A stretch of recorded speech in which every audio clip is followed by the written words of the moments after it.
That was good. Paranoid. Why are you so paranoid? No. Don't be so paranoid. Let's be real, man. I wouldn't be real if I ain't had my fair share like the stock exchange. Now, Big Sean is saying if he ain't have his fair share like the stock exchange.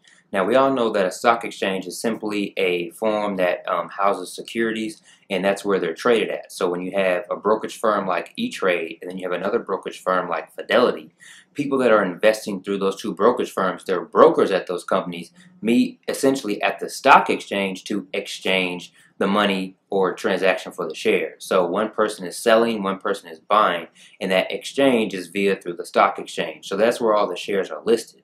Now we say shares, so fair share. So a company, when they issue stock, they're issuing shares. So when you have stock in a company, you normally have a set amount of shares in that company.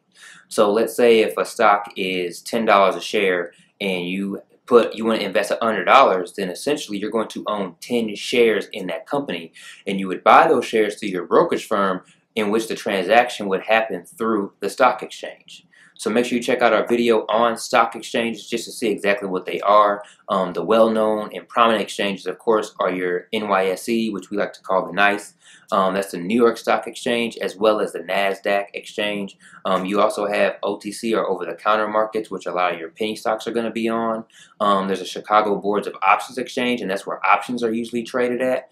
So there's definitely several different exchanges, but the NYSE, the CBOE, or the Chicago Board of Options Exchange, as well as the NASDAQ, are pretty much going to be your major exchanges that you're always going to hear about, particularly for IPOs. IPOs are, every time they're always on the NYSE or they're on the NASDAQ.